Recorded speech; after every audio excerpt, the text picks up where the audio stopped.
Olá, pessoal. Boa noite. Chegamos ao penúltimo dia desse evento, que une os cursos de Administração e Sistemas de Informação.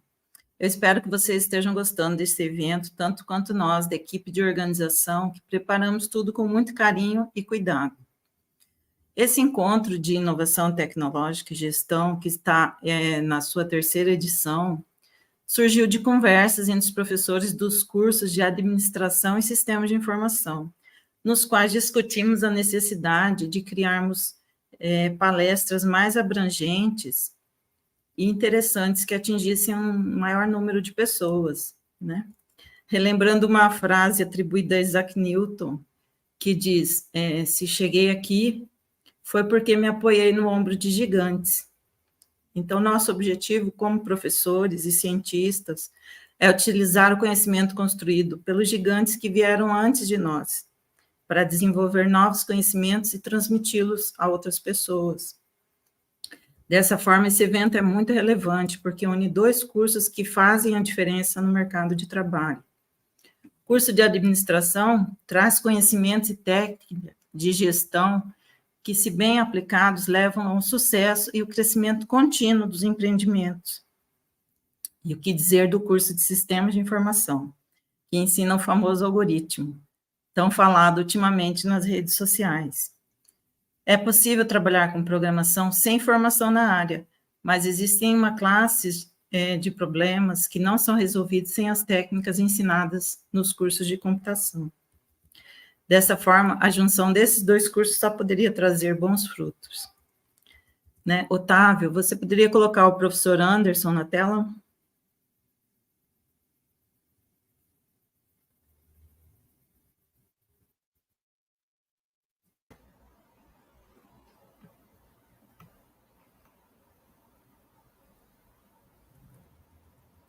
O professor Anderson vai ser responsável pela palestra de hoje.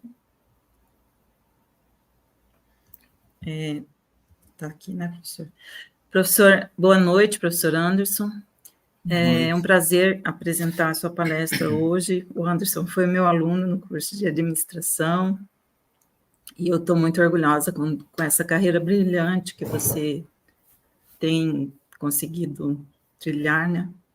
O Anderson é bacharel em administração e licenciado em sociologia pela Unip, fez especialização em docência no ensino superior pela OCDB, é mestre em estudos fronteiriços pela UFMS, é doutor em administração pela Universidade do Estado de Santa Catarina, foi pesquisador do Observatório de Inovação Social de Florianópolis de 2017 a 2021, atualmente é coordenador e pesquisador do Núcleo de Estudos em Inovações Sociais da Fronteira, e também é pesquisador do Núcleo de Inovações Sociais na Esfera Pública e do Núcleo de Estudos em Agroecologia e Produção Orgânica do Pantanal. Essa noite, o professor Anderson vai nos brindar com a palestra intitulada Democracia e Plataformas Digitais, o caso do Observatório de Inovação Social da Fronteira. Lembrando que vocês podem ir deixando as perguntas no chat, que ao final o professor vai tentar respondê-las. Passo a palavra ao professor Anderson para que inicie a sua apresentação. Obrigado, Bárbara. Começar agradecendo a oportunidade, agradecendo a todos e todas os participantes que dispuseram do seu tempo para vir participar aqui e parabenizar o evento, né? O ITEG, o encontro que está sendo promovido aqui pelos cursos de sistemas e de administração. Esse encontro, ele tem uma metodologia bem interessante, né? Que ele permite a gente utilizar esses artifícios da internet. Então, várias pessoas acabam vindo aqui, se conectando, interagindo, mas também ele acaba permitindo que outros espaços sejam acessados, né? Então, a quantidade de gente que já mandou mensagem para mim que tem interesse em assistir, mas vai assistir uma outra oportunidade no YouTube, acho que isso já é uma vertente que invadiu as universidades e veio para ficar, né? Por um bom tempo. Bom, a minha apresentação já está aparecendo, Otávio Carlos, já, né?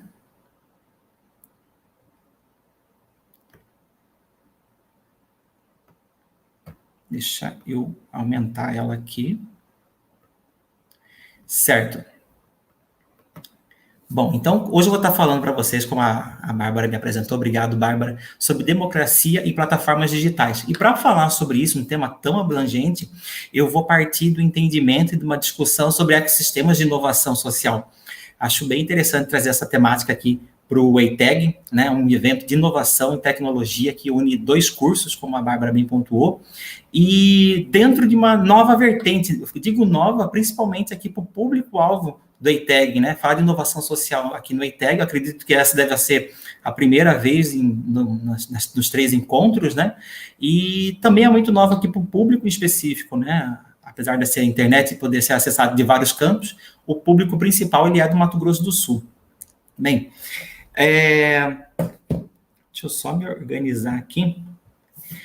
Bom, como que eu vou falar sobre esse tema? Então, vou partir dos ecossistemas de inovação social. E aí, eu vou começar com uma grande pergunta para estar trazendo uma discussão.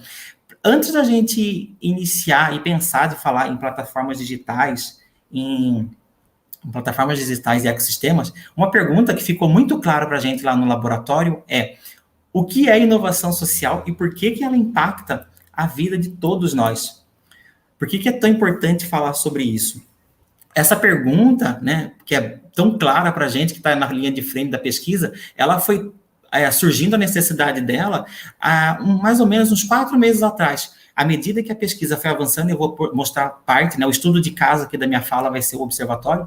À medida que essa pesquisa foi avançando, a gente viu como se a gente estivesse num tabuleiro de ludo, jogou os dados, caiu numa célula e falava assim, volte 2 casas. O quanto está ficando claro para a gente que nós temos que somar esforços a outros ecossistemas que estão sendo lançados aqui na região, cada um com a sua diferença, e falar sobre uma cultura da inovação social. Mas para a gente tentar responder essa pergunta tão ambiciosa, né, e eu acredito que qualquer tentativa de responder acaba asfixiando o termo, a gente tem que partir do seguinte entendimento. A gente passa por um amplo processo de crise econômica, política, social, cultural e ambiental.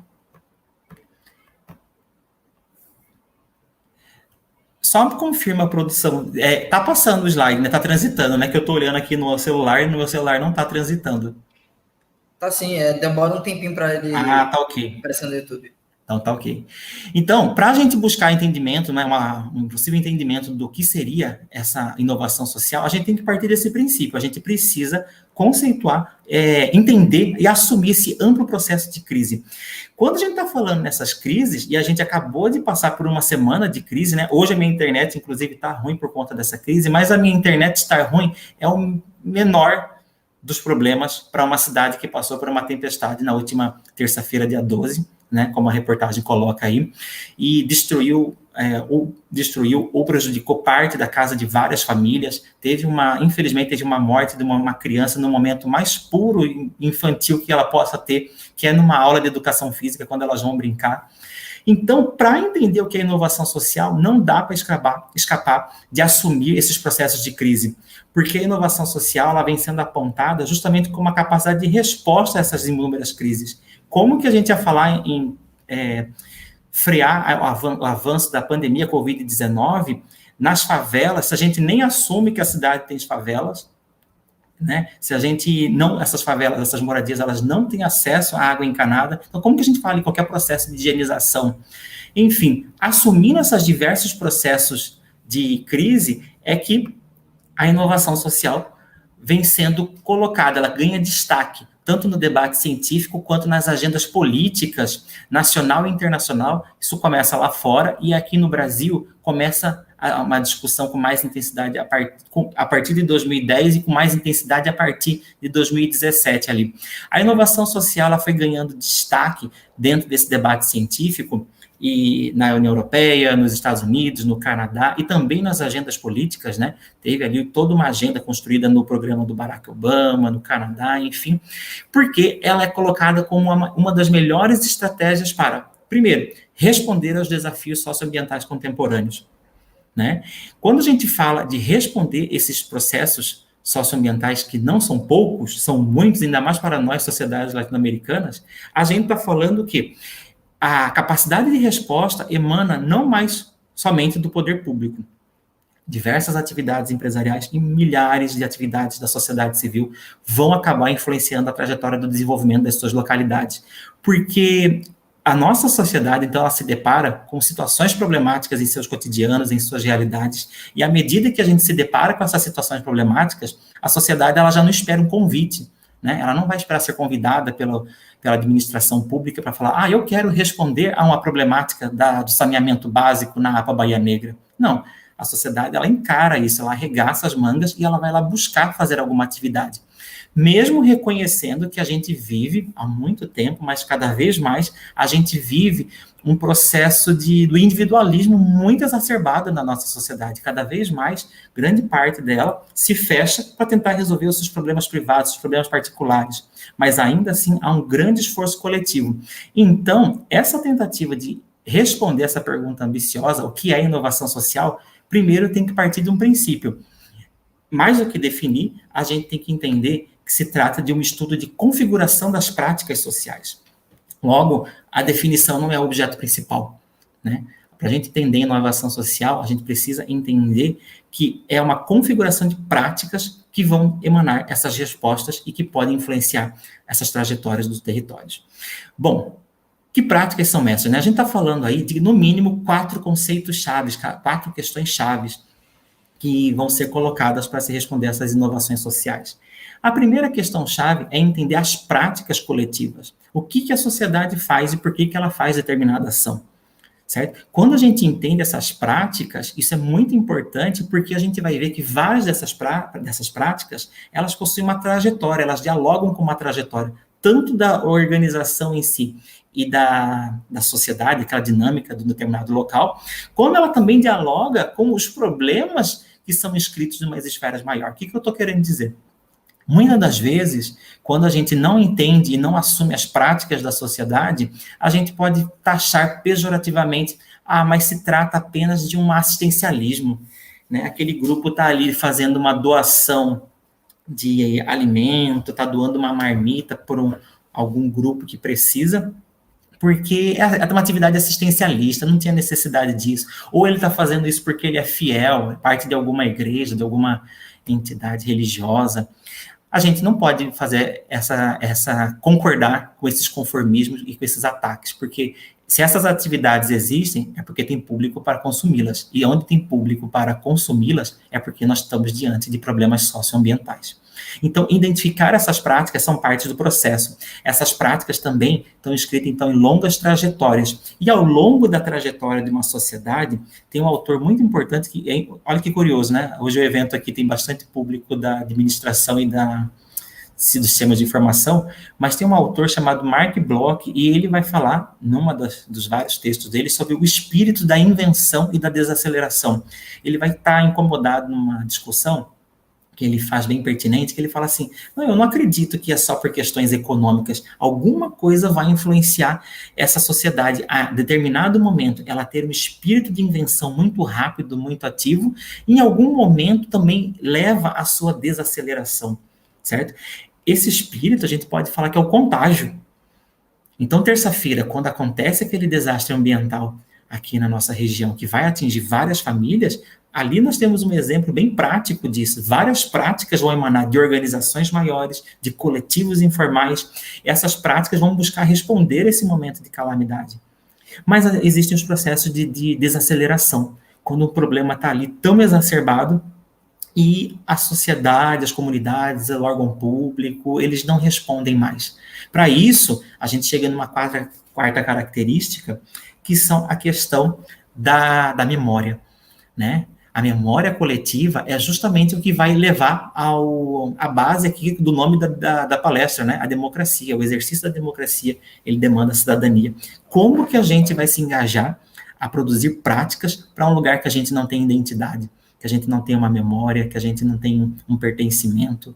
Então, a memória coletiva é muito importante, ela é uma questão-chave também para se entender o surgimento e os desdobramentos da inovação social. Dentro dessas 4 questões, fica claro que o posicionamento que ali no laboratório a gente segue. Então, as inovações, não só o laboratório, esse posicionamento, né, é um diálogo de uma rede de núcleos de pesquisas em inovação social e entendimento é o seguinte: as inovações sociais, elas surgem como fruto da intervenção e da interconexão de diversos atores e objetos, tá? Esses processos de intervenção no território que surgem da interconexão de múltiplos atores, e esses atores são tanto da sociedade civil, quanto da administração pública, quanto do setor empresarial, são esses diferentes atores que vão estar buscando interconectar, mas nem sempre, e se mobilizar para responder diferentes problemas públicos, tá? Territorialmente falando, a gente está falando de transformações das relações sociais. Então, naquele meu exemplo, se uma determinada atividade, como doação de marmitas, era feita pela igreja X, chega um dado momento que a atividade daquela organização ela vai crescendo a tal tamanho que ela já não consegue fazer mais de forma individualizada. Ela vai buscar se articular, buscar atores de suporte que possam ajudá-la a continuar ou a intensificar a sua atividade. Ela vai buscar a mídia para ajudar uma divulgação, a mostrar, a publicizar a sua iniciativa, a sua atividade. E um grande trunfo que essas organizações conseguem é quando elas vão estremecer a administração pública, elas vão buscar estabelecimentos de estruturas de governança. O que seria isso? Dois momentos: ou quando a própria administração pública ela se abre, ela se permite a dialogar com a sociedade civil, né? A gente tem aí o EMIROSC, né? O marco regulatório das organizações da sociedade civil, que dá essa permissividade das parcerias entre a administração pública e as organizações da sociedade civil, mas também tem um momento que essa administração pública ela não se abre, e aí essas iniciativas elas vão lutando ao longo da sua caminhada, que não é fácil essa jornada, furar essa bolha, buscar a sua inscrição territorial. E aqui do lado a gente tem um exemplo bem local, meus alunos já me conhecem, eu gosto de ir contextualizando os exemplos com aqui algumas características, alguns movimentos da nossa região, para ficar mais materializado esse movimento. Então, a gente teve ali, por exemplo, nesse exemplo aí, as meninas do coletivo Mulheres Artistas do Pantanal, COMAP, né?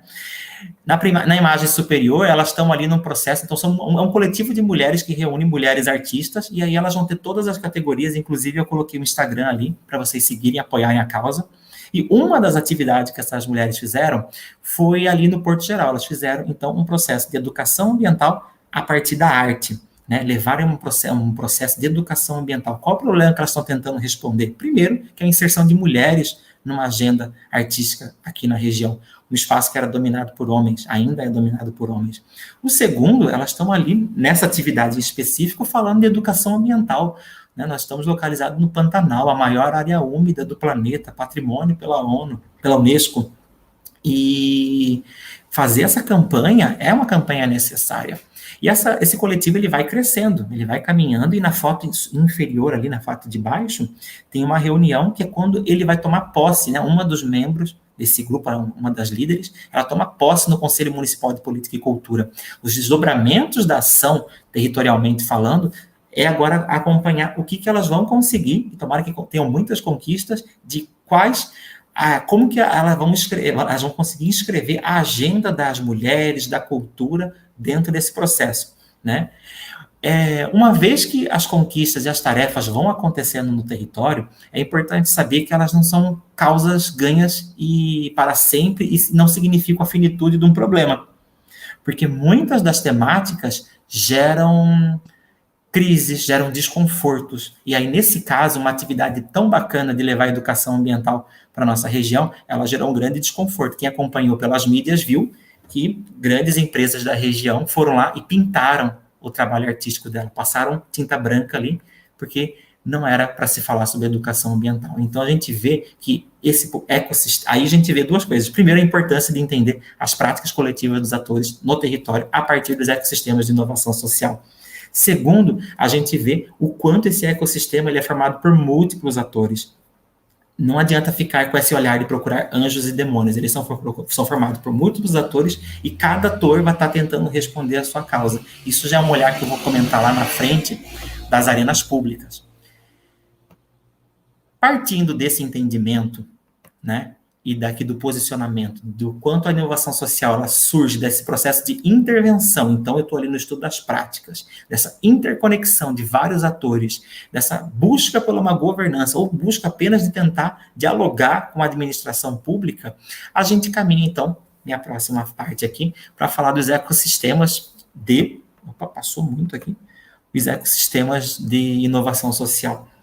Pode chamar a atenção a palavra ecossistema nesse processo, né? Ecossistema, então, ele vem ali daquela influência biológica mesmo, o termo cunhado por George Tansley em 1935, e onde o ecossistema, ele vai significar o quê? A casa, a união de várias partes que formam um todo. Essa união de várias partes, eles estão falando de vários corpos, né? O Tansley está falando ali que na natureza, então a gente tem vários corpos em interação, e que esses corpos vão buscar uma estabilidade para que eles possam sobreviver ao longo prazo. Então, a gente tem aí uma situação de interdependência. Nessa vertente, a gente consegue enxergar o planeta Terra como um grande ecossistema, e aí o Pantanal, que a imagem superior está mostrando isso ali, o Pantanal seria um subsistema desse ecossistema maior.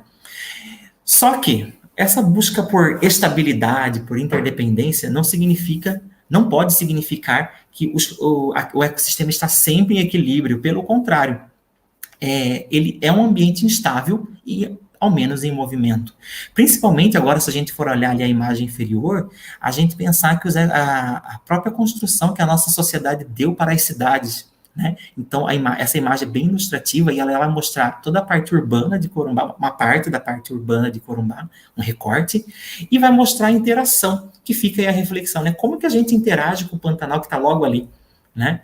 Então, quando as meninas queriam pintar o bueiro ali, o Pantanal começa aqui, de fato é isso, né? As nossas ações refletem isso. Então, se o ecossistema, ele é uma interligação e ele busca essas interdependências, como é que está os efeitos nefastos do nosso desenvolvimento? O nosso lixo que a gente produz, a nossa água, o esgoto, o tratamento disso ou não. Então, isso mostra que a gente também tem ambientes instáveis, muitas instabilidades, tanto que essa catástrofe, né, de terça-feira, essa catástrofe ambiental, ela é um desses resultados dessas má interações humanas antropogênicas na natureza.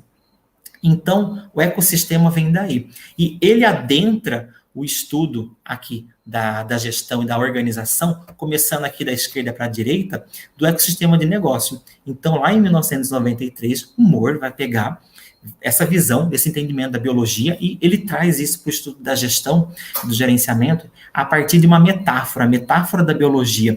Porque o que ele estava observando ali? Esse primeiro eixo, da esquerda para a direita, sistemas de negócio. Ele estava observando que as empresas mais bem-sucedidas, elas não operavam no vácuo, elas não agiam de forma isolada num processo, num sistema. Essas empresas, elas buscavam operação e relações de interações e interdependências dentro de uma cooperação e de disputa. Ele foi entendendo que aquelas empresas que tinham mais sucesso, elas conseguiam dominar o seu mercado, os seus negócios, sua área de atuação, e ela ia conseguindo ainda assim dialogar com seus concorrentes, tá? Nesse processo é que ele vai usar essa metáfora da biologia para poder levar isso para os estudos da gestão. Isso avança, tá? Isso vai ganhar forma e conteúdo e vai chegar numa das correntes que é mais utilizada, que é o ecossistema empreendedor.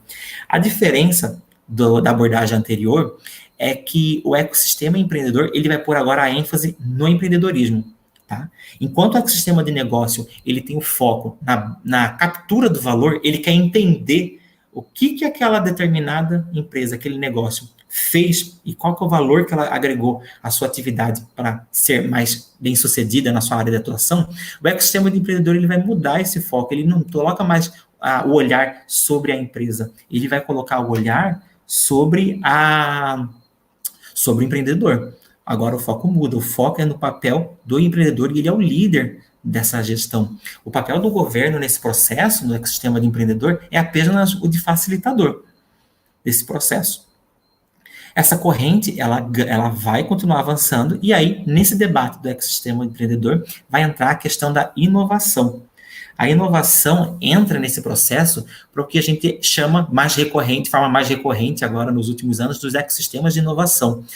Agora o foco, tanto no empreendedorismo quanto na inovação. E esse foco, o entendimento a partir de abordagens e modelos específicos, eles podem ser influenciados, tanto o empreendedorismo quanto a inovação, pode ser influenciado em determinados nichos de mercado, fazendo com que, através da interconexão com atores específicos, aquele determinado segmento numa localidade ganhe vitalidade, espaço e abrangência. Uma dessas atividades, inclusive, né, na terça-feira também, dia 12, foi lançado o ecossistema de inovação aqui em Corumbá.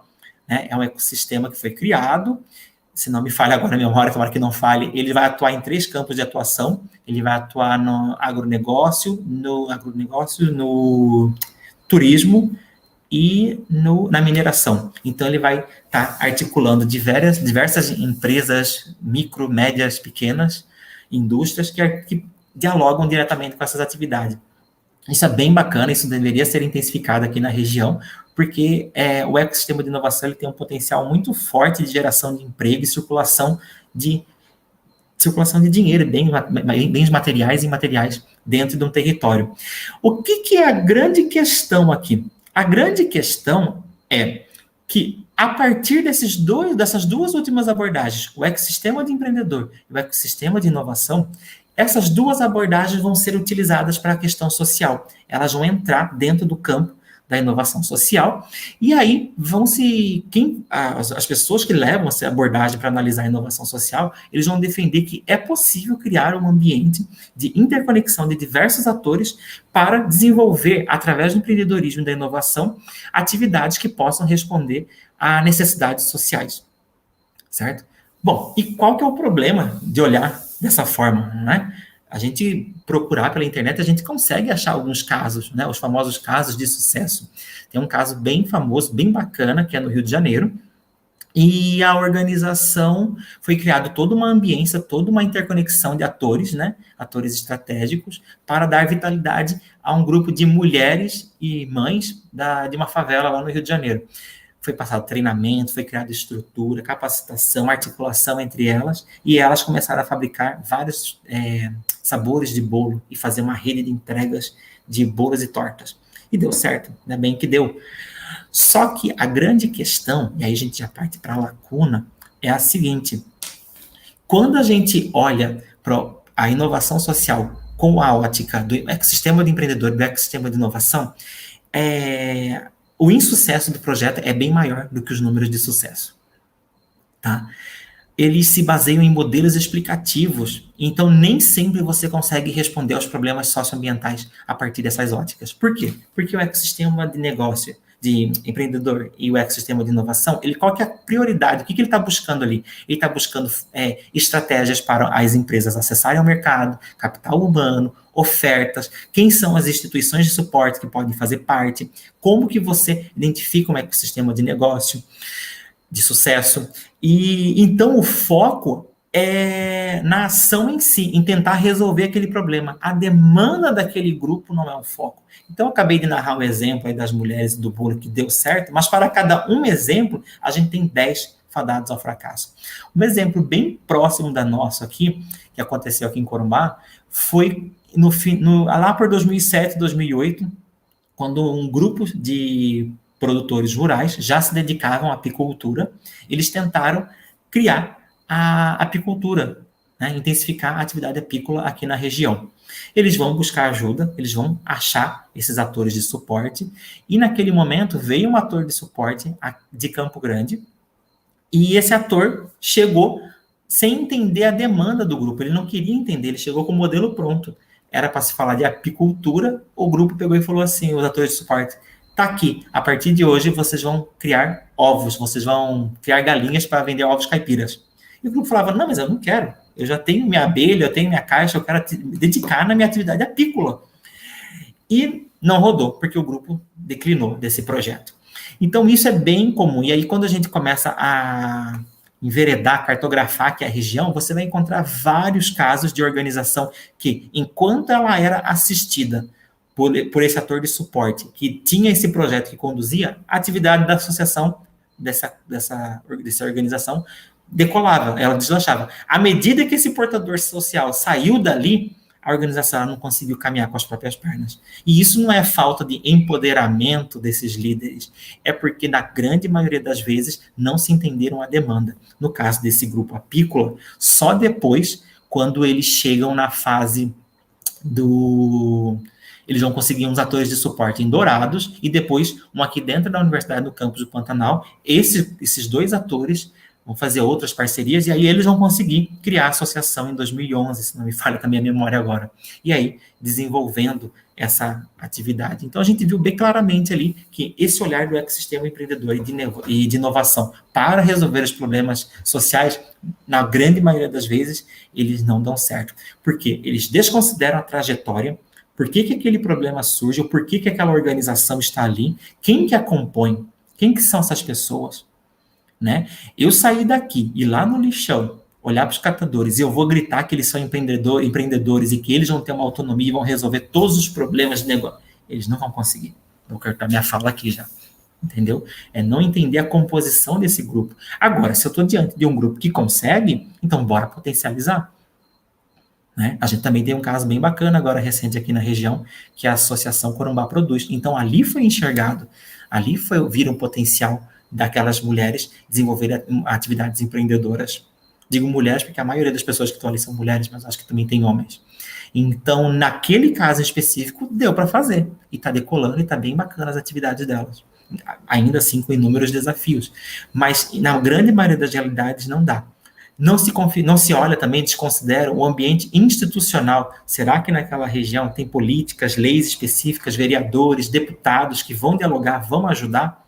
No caso do Mel, eles pegaram uma época, uma gestão municipal que acabou apoiando muito. Então, fez toda uma revisão de um processo de obtenção do SIM, do Serviço de Inspeção Municipal, e isso permitiu eles a conseguirem esse processo lá atrás, o que hoje permite eles venderem os produtos deles dentro dos supermercados na região. E olhar também as necessidades sociais sob a ótica do ecossistema de empreendedor ou de inovação vai desconsiderar, vai minimizar o papel mais ativo do governo. Então, tem diversos problemas que o governo tem que ser o principal ator de suporte, sim. A gente não pode tirar ele dessa ossada e falando que as pessoas, por si só, vão ser empreendedores e vão resolver os seus problemas. Tá? Diante dessas lacunas, que eu tentei sintetizar aqui, é que vai se chegar a algum consenso num debate internacional. É preciso construir outros frameworks, outras abordagens menos normativas e prescritivas, igual essas da abordagem do ecossistema de inovação e o empreendedor, para que a gente possa analisar os efeitos das inovações sociais no território, focando em outras dimensões que cada um deveria construir esse framework. Foi isso que passa a acontecer. Então, o estudo do ecossistema de inovação social, ele é bem recente, tá? Tanto internacional, mais ainda nacionalmente. Eu coloquei alguns exemplos aqui de laboratórios, de redes, de grupos que fazem isso. Tá? Tem ali o Semilheiro da Colômbia, tem o Observatório de Inovação Social, que eu vou falar dele mais à frente, de Florianópolis, tem outros também. As abordagens que eles foram criando não necessariamente são idênticas, todo mundo segue a mesma abordagem, cada um foi criando a sua de acordo com a sua realidade. Eu não vou ter tempo para entrar em todas aqui, também não é esse o foco, mas uma em específico, que é o que vai influenciar a abordagem aqui do Observatório em Corumbá, Viladário, é a do ecossistema de inovação social criada pelo Observatório de Inovação lá de Florianópolis. Essa foto da rede ao lado é uma foto da rede deles hoje. Eles estão com mais de 1.000 organizações de atores de suporte ou de inovação social mapeadas. E o que essa abordagem do ecossistema de inovação social, o EIS, o que ela vai defender? Ela é um dispositivo técnico, né, que permite mapear uma rede de atores e entender como que diferentes públicos de um determinado território, eles vão se engajar, vão buscar interpretar um problema, cada um vai interpretar de uma forma, eu vou interpretar de forma X ou Y, como que eles discutem isso, como que eles publicizam esse problema, como que eles vão colocar isso na esfera pública, como é que eles vão pôr esse problema à mostra. Quando eu falei lá atrás da memória, né, não sermos esquecidos, quando a gente conversa com várias organizações aqui na região, é muito interessante quando eles falam isso. Tudo que eu queria era que a minha atividade não fosse esquecida. Uma das últimas falas que eu tive presente e a pessoa disse isso foi a da liderança indígena Guató, a dona Catarina, aqui na região ela é bem conhecida, e ela é uma senhorinha que pegou e falou isso. Acho que o grande desafio da nossa sociedade é fazer que as nossas atividades, os nossos engajamentos não sejam esquecidos, porque é a forma como publicizações futuras podem acontecer. Então, quais são as respostas, né, soluções para os problemas públicos que estão sendo emanadas? Importante é não romantizar o processo, olhar a inovação social. Então, a partir do fim, a partir do entendimento do problema público, não significa que a gente vai resolver todos esses problemas.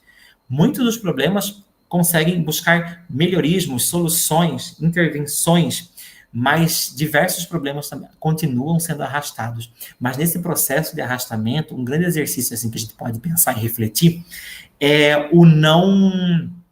a não invisibilização de um problema. Então, quando a gente entra num banco, por exemplo, vai lá fazer um pagamento, sacar algum dinheiro, e a gente já vê aquelas pessoas ali na entrada do banco, algumas até dormem do lado de dentro ali, onde fica o ar-condicionado do banco, quando a gente entra e sai, a gente já não percebe aqueles indivíduos, a gente está diante de um processo de invisibilização. Então, essa pobreza, essa vulnerabilidade já não faz parte da nossa realidade. Essas organizações que não conseguem, de fato, resolver o seu problema, quando a gente fala ali que elas estão publicizando, buscando interpretar e deixar o problema vivo, deixar o problema à mostra, ela está querendo falar que aquele problema existe, né? E aí a gente vai ver isso aqui na região muito ativo com a relação às organizações que atuam na garantia de direitos e de direitos das mulheres. Isso é uma atividade bem comum aqui na região. Então, a violência faz parte, o problema não é resolvido, pelo contrário, ele é culturalmente aceito, e aí a gente tem essa situação de os esforços dessas organizações para, pelo menos, não apagarem a memória e a atividade que elas fazem diário, né? Deixar esse problema à mostra.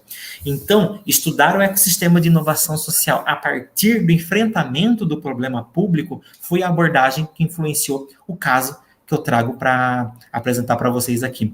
O Observatório de Inovação Social da Fronteira, ele é uma plataforma digital e colaborativa que estuda esse ecossistema aqui na fronteira Brasil-Bolívia. Ele é um programa de extensão do NEISF, né? Um laboratório de pesquisa da UFMS do campus do Pantanal.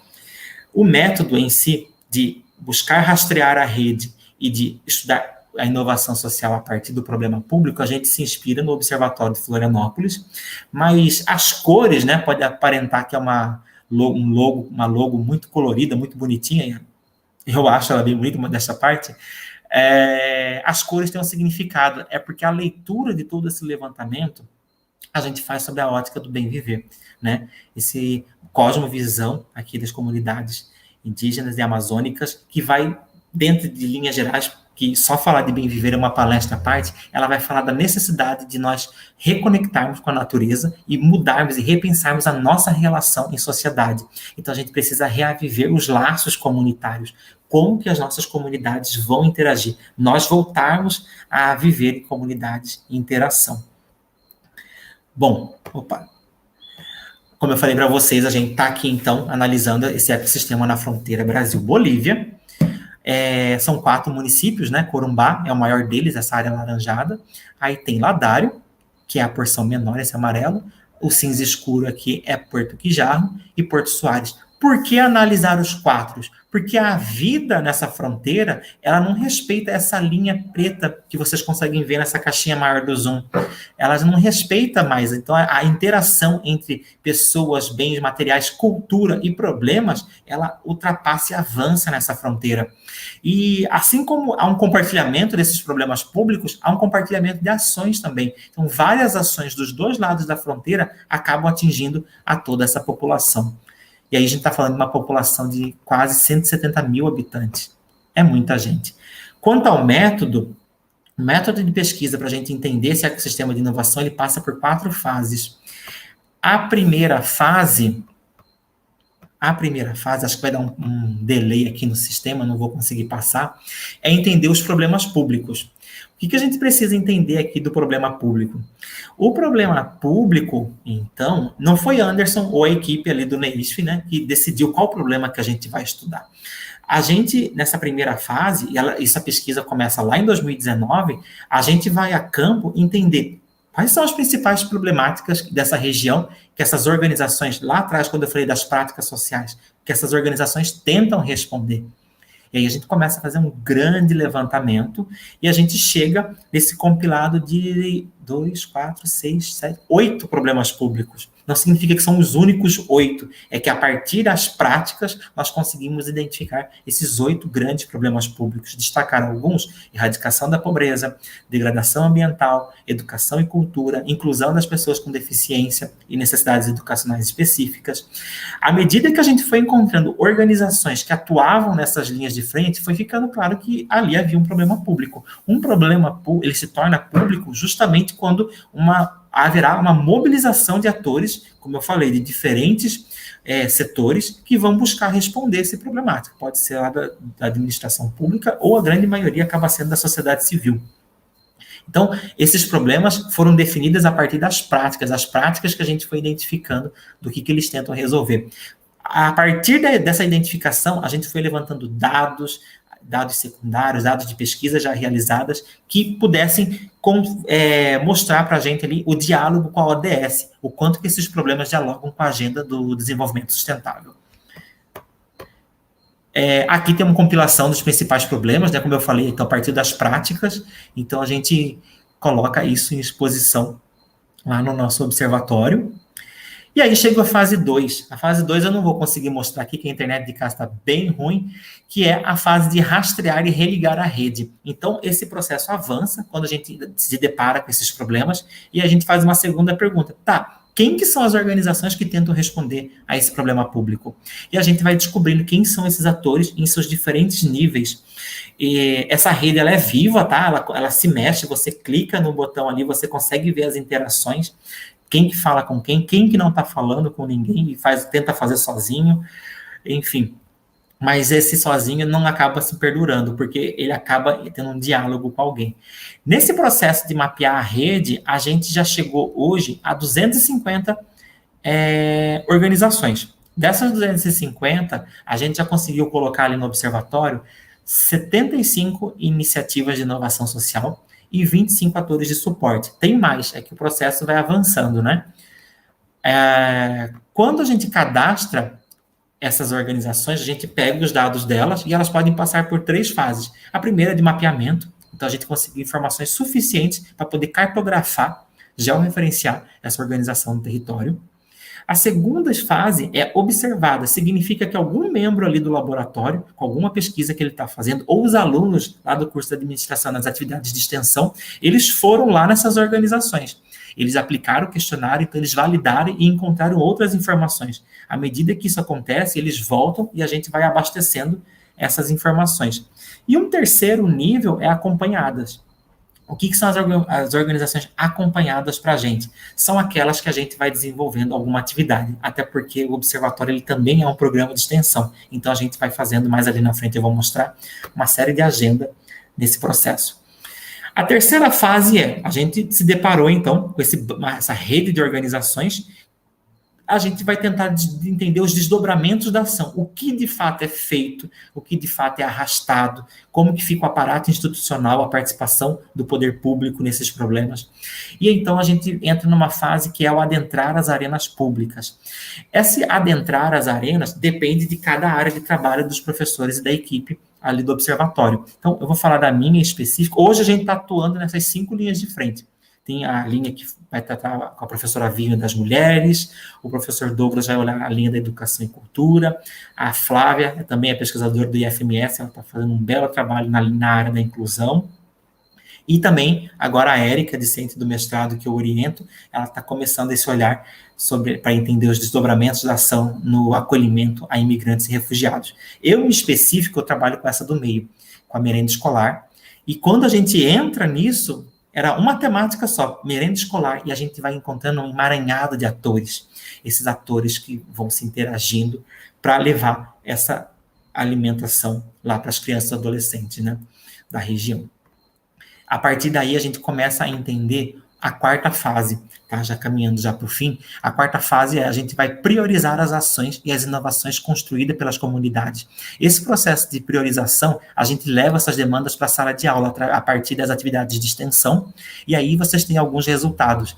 Então, os alunos, eles tanto vão lá nas organizações aplicar isso, tentar aplicar parte da teoria que eles estudaram ali, dos métodos da disciplina, eles vão tentar aplicar isso na prática, como também eles trazem esses líderes para dentro do espaço ali do observatório, né? A gente traz eles para dentro para entender a organização, entender as demandas dele, como que está sendo feita essa rede de atores desse ecossistema.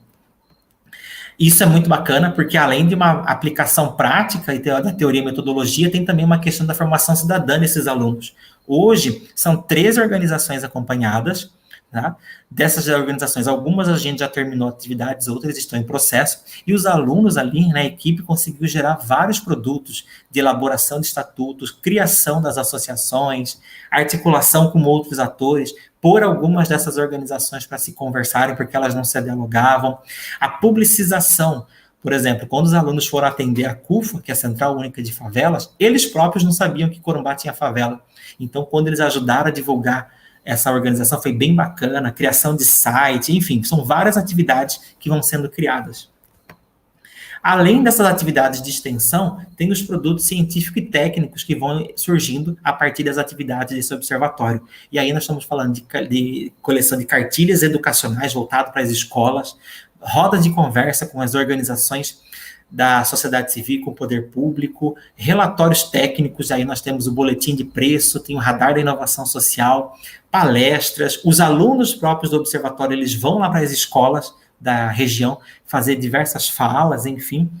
E hoje a gente tem ali 23 docentes aqui do campus do Pantanal, da pós-graduação até a graduação, e também tem 6 do ensino médio, que inclusive são bolsistas, né? E todos eles participam dessa frente de trabalho. Indiretamente, essa articulação do observatório, ela já chegou a 122 alunos aqui da graduação.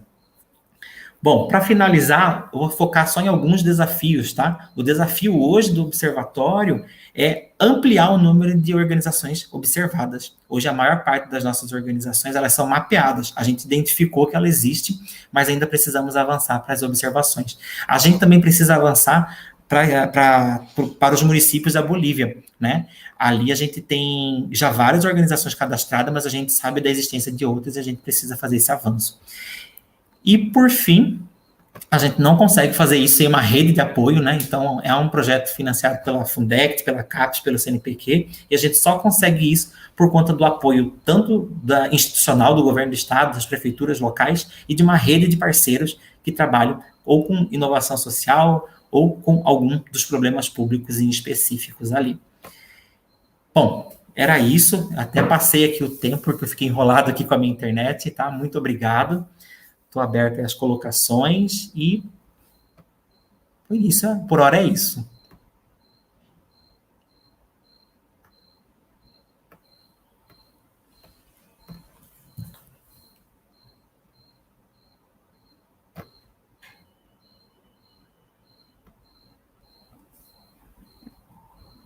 Boa noite, Anderson.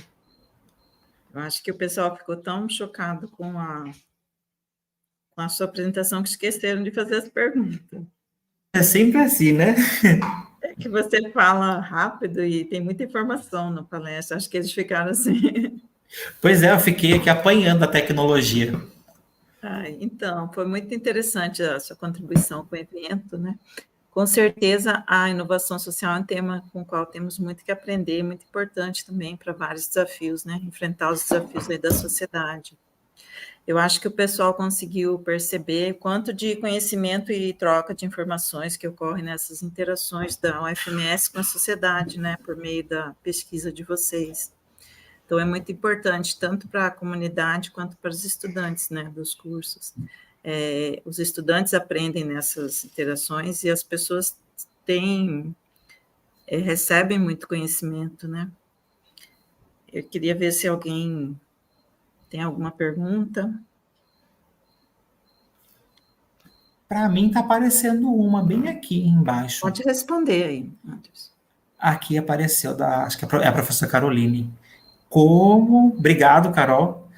E ela coloca, peraí que tem como os acadêmicos podem apoiar ações existentes ou iniciar uma ação coletiva.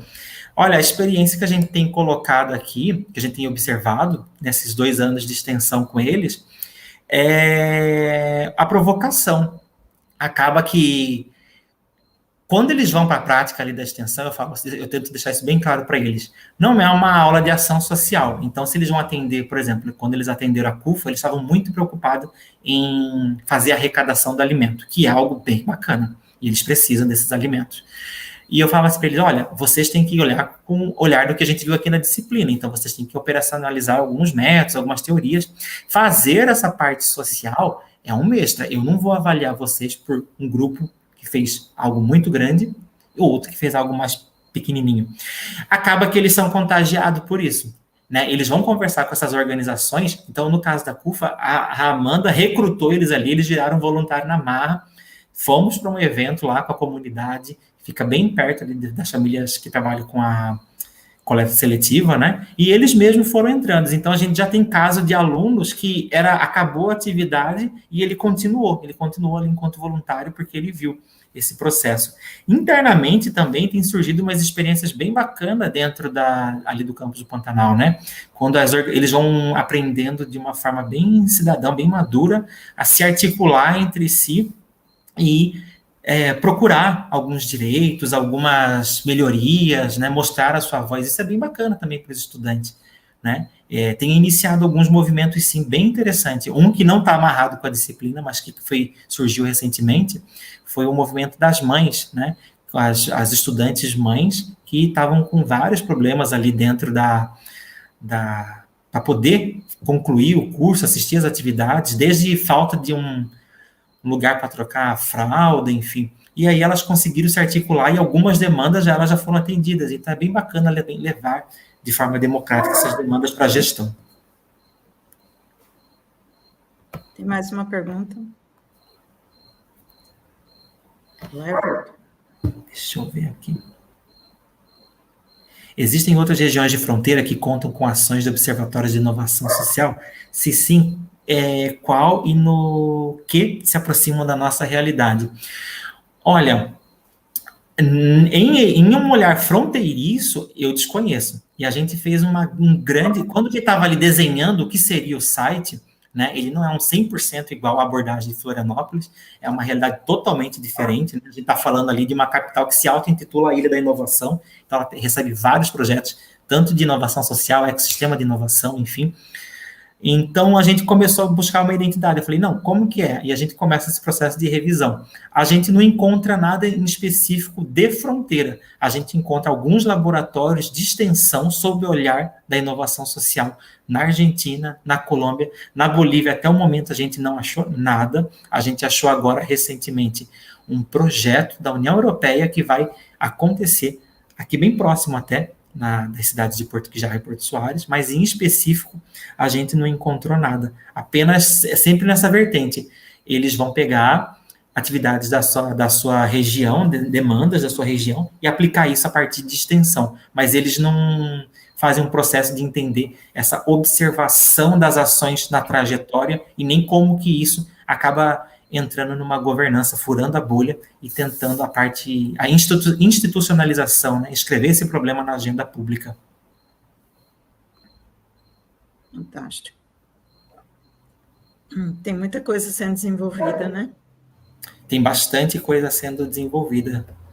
É um tema muito cativante, né? Você não tem como sair mais dessa pesquisa. Te agarra aqui para sair. Chegou mais uma aqui, pode ler? Como é que tá? Pode ler, tem mais uma. Agora eu não sei voltar. O que fazer para ter maior aceitação no mercado de trabalho, para trabalhar aqui na cidade, porque é difícil achar um emprego. Nossa, eu já estou me sentindo blogueiro respondendo. Olha, tá bem difícil mesmo, né? E aí, olhando isso sobre a ótica da inovação social, a gente está se aproximando do ano que vem das eleições municipais, e acho que todos os jovens, né, a maioria dos nossos alunos são públicos com menos de 25 anos. Tem maior, mas a maioria se encaixa no menos. E uma preocupação que eu fico sempre pensando nisso, né? Quais são as políticas para atrair a juventude na nossa região? Então, é vocês também ficarem bem espertos nas próximas eleições e fazerem essas perguntas para os seus candidatos. Como que vocês estão pensando, né, em dar vitalidade para aquele ecossistema de inovação que foi lançado aqui? Tem uma galera bem bacana na frente deles. Inovação social, essas organizações, né? Eu trabalho ali com a disciplina de gestão comunitária e eu falo para eles, a disciplina o objetivo da disciplina é tanto vocês criarem um olhar para a inovação social, para essas atividades, mas se vocês vão trabalhar ali no órgão, no serviço público, vocês também terem esse olhar da governança ali, né? Então, realmente está bem difícil, a gente precisa ficar esperto, Everton. Mais alguma pergunta? Aproveita, professor Anderson.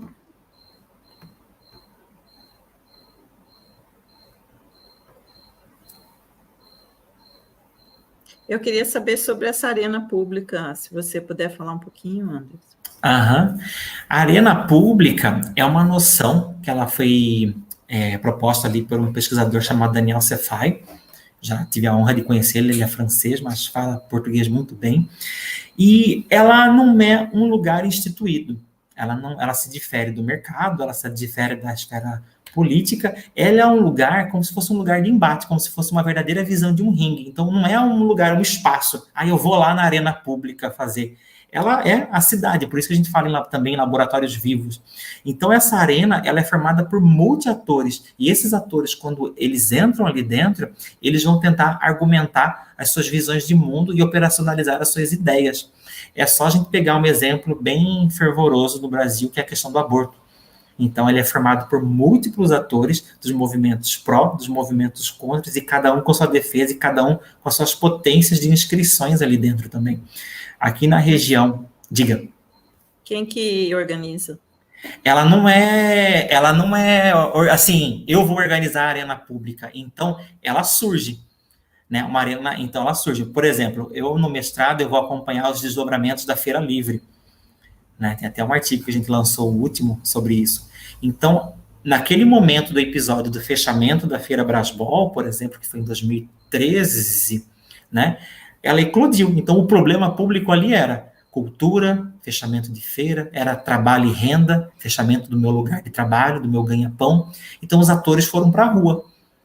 Esses atores foram para a rua, eles buscaram mobilização, eles buscaram a mídia, a prefeitura buscou a mídia, buscou o TJ, buscou o judiciário para fechar a feira. Então, a arena pública é um rastreio, a gente só consegue identificá-la a partir de um processo de investigação. É quase como um processo de investigação etnográfica, é um processo, uma postura etnográfica, de ir acompanhando essas ações, ir reconstituindo essas trajetórias. Mais recentemente, agora na arena do rural que a gente estuda, né, para entender os desdobramentos aqui desse momento, por que a ação ali em torno das usinas de leite é tão problemática aqui na região, você vai tendo que acabar entender todas as tentativas que aconteceram. E aí entra num conceito também, né, um entendimento de inovação social. A inovação social, ela não se dá só em um único momento, ela se dá numa trajetória de longa configuração. Então, naquele exemplo que eu narro da apicultura, hoje eles precisam de mais acesso ao mercado. E eles também precisam de mais espaço na política de alimentação escolar. Mas lá em 2010, eles precisavam surgir.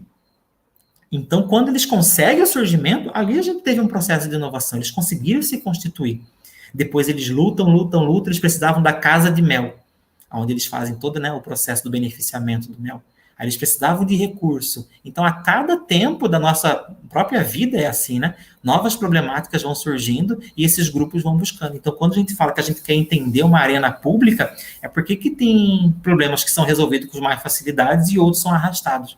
Eles não querem ser resolvidos. A questão da favela em Corumbá é bem interessante.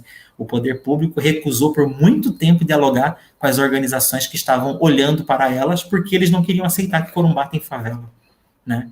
Teve uma palestra esse ano para os alunos ali no CEPAM, né, que a gente promoveu, e ficou bem claro isso. As pessoas que estão à frente desse movimento se tornam um corpo, né, um corpo que incomoda, porque você vai mostrar uma fissura social muito grande da sua cidade, da sua região. Em Corumbá tem uma média de 8, Campo Grande tem 15. E a imagem que a gente tem de favela no imaginário é aquela questão da favela do Rio de Janeiro, né? Um morro com as casinhas, mas não necessariamente é aquele modelo. Impacta mais a questão da vulnerabilidade. Certo. Então, muito obrigada pela resposta. Fantástica a pesquisa de vocês. Se a gente não tiver mais nenhuma pergunta, podemos encerrar, né? Parece que apareceu. As ONGs, as organizações não governamentais, são uma tentativa de inovação? Para estudar inovação, então, dessa forma, do ecossistema de inovação social, e aí eu não sei, Fabiano, se você é da administração, a primeira provocação que eu levo ali para a sala de aula é reentender o que é organização. Então, quando a gente fala as organizações, as iniciativas vão fazer, a gente está falando em qual organização? É bem comum os alunos terem só aquela visão, ou é uma indústria ou é uma empresa e ela tem um CNPJ. Eu lembro que quando a gente começa a fazer os trabalhos, os alunos encontravam as organizações e eles excluíam. Não, mas ela não tem CNPJ, professor. Eu falava, não, mas a organização não é isso. Se ela é uma empresa com missão socioambiental e ela tem um CNPJ, né, associação, cooperativas, fundações, todas elas têm CNPJ. Ela também é uma organização. Só que a gente encontrar coletivos informais, como é o caso da CUFA, da UAPE, que eu coloquei ali, da Comap, se a gente encontra projetos de pesquisa e de extensão que estão dentro das universidades, das fundações, tem o NEAP, tem o da imigração do Marco Aurélio, esses projetos também são iniciativas. E aí as ONGs, que é a sua pergunta, elas também fazem parte, né? Eu não sei de falar que Corumbá tem ONG. Esse é um formato, né, da organização da sociedade civil de Corumbá. Algumas são associações e elas se auto-intitulam ONG, mas quando você vai ler o que ela não é. Corumbá tem fundação, tem institutos, tem cooperativas, mas ONG eu ainda não encontrei. Você vai encontrar trabalhos de ONG aqui na região. Então, você vai encontrar trabalhos de algumas ONGs internacionais que já vieram fazer algumas atividades aqui. Elas podem, sim, ser promotoras de inovação social, elas podem trazer um projeto de inovação social, mas elas acabam atuando aqui na região muito mais como atores de suporte. Elas localizam algumas iniciativas daqui que já estão fazendo atividade e elas vêm para injetar capital financeiro, técnico, publicizar, né, mostrar esse problema lá fora.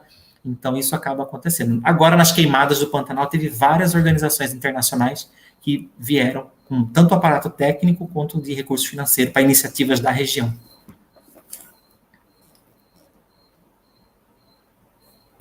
Acho que agora acabou. Mais uma pergunta? Vamos aguardar mais uma ou vamos encerrar? Última pergunta, hein?